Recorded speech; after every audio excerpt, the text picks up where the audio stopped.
ये है मेदा और BML की HMI स्क्रीन। इसमें हम देखेंगे कि क्या क्या ऑप्शन है। सबसे पहले हम मेन सिस्टम से शुरू करते हैं। यहाँ से करो ना। मेन सिस्टम वो हुआ ही नहीं वो मेन सिस्टम में हाई वोल्टेज से रिलेटेड दोनों BU के जो सर्किट है वो यहाँ पे दिखाएंगे। कहाँ फॉल्ट आ रहा है आपका इसमें पता चल सकता है।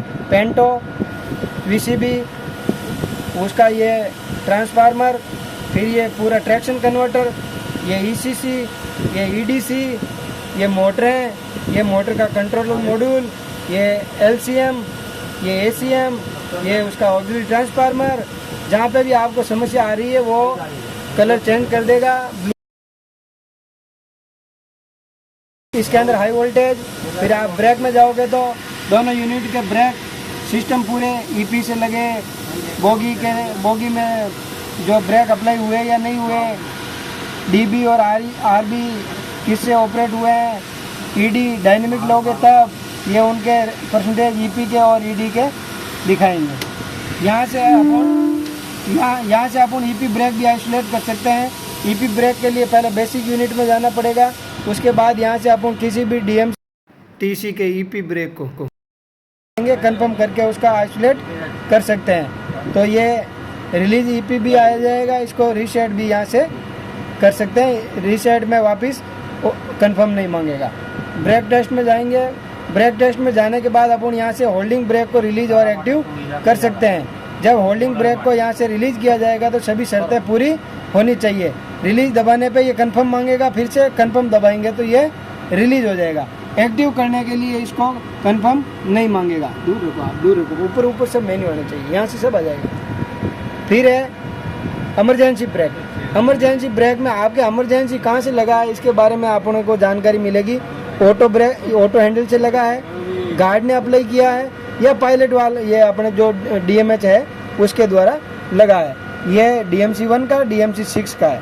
तो यहाँ से आप इसको BP को ओवरराइड भी दे सकते हैं, और पीछे CRW राइट पैनल पे इसका BP का ओवरराइड का बटन है, उससे CRW लेफ्ट पैनल पे, उससे भी वहाँ से BP का ओवरराइड दिया जा सकता है। फिर एयर स्प्रिंग में जाएंगे तो पूरी कोच और DMC के जो एयर स्प्रिंग का प्रेशर है वो यहाँ से दिखाएगा। ये DMC का, ये TC1 का, TC2 का, TC3 का, ये बेसिक यूनिट 6 का सारे प्रेशर यहाँ पे दिखा रहे हैं। इसको खोलेंगे तो यहाँ से इसको EP स्प्रिंग को ओवरराइड TC या DMC का दिया जा सकता है। हाँ, एयर स्प्रिंग को ओवरराइड। एयर स्प्रिंग ओवरराइड देने के लिए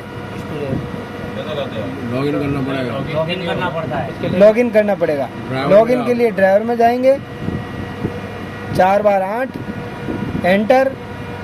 मेन सिस्टम एयर स्प्रिंग, जिस BU का खोलना है उस BU को, उसके TC3, TC2, TC1 और DMC, उनके नीचे स्पीड रेस्ट्रिक्शन ओवरराइड लिखा हुआ आ जाएगा। जैसे DMC है ये, तो इसको स्पीड रेस्ट्रिक्शन ओवरराइड देंगे, कंफर्म मांगेगा, कंफर्म हो जाएगा। ये नहीं हुआ, हो गया, ऐसे ही रहता है। नहीं हो रहा है, पंचर नहीं है इसलिए नहीं हो रहा है। ठीक है, चलो आगे बढ़ो। फिर है एयर सप्लाई। एयर सप्लाई में अपना जो एयर सप्लाई का सिस्टम है, जो BP चार्जिंग, MR चार्जिंग, वो पूरा इसमें शो करता है। AAC, ये MSC कौन से चल रहे हैं, नहीं चल रहे हैं। यहाँ से इनको आइसोलेट भी किया जा सकता है और डायरेक्ट चलाया भी जा सकता है। ये DMC1 का, ये DMC6 का, ये स्टॉप, रन, आइसोलेट, रिलीज, ये इनको स्टॉप ऑल और रिलीज ऑल, आइसोलेट ऑल, सब ये यहाँ से किए जा सकते हैं। फिर है ऑक्सिलरी और बैटरी। इसके अंदर अपन बेसिक यूनिट 1 और बेसिक यूनिट 2 की जो ऑक्सिलरीज काम कर रही है ACM के बाद में, ऑक्सिलरी ट्रांसफार्मर, ये चार्जर, ये बैटरी चार्ज हो रही है नहीं हो रही है, कंट्रोल सप्लाई जो जा रही है एक दूसरे से, वो आप देख सकते हैं। फिर है TCMS, ये पूरा कंट्रोल मैनेजमेंट सिस्टम है जो बेसिक यूनिट का पर्टिकुलर इनका यहाँ शो करता है। उसके बाद है कंफर्ट सिस्टम, इसमें 3 ऑप्शन है, PIS, फैन और लाइट। इनको कंट्रोल यहाँ से किया जा सकता है। फिर है लेजेंड्स, यहाँ पे लेजेंड दिखाएगा। जिस भी आप मेन मेनू में गए हैं उसके बारे में जाके, उसके अंदर जाके आप लेजेंड दबाओगे तो पर्टिकुलर उसी के लेजेंड खुलेंगे। जैसे ये ओवरव्यू के सारे लेजेंड खुल गए।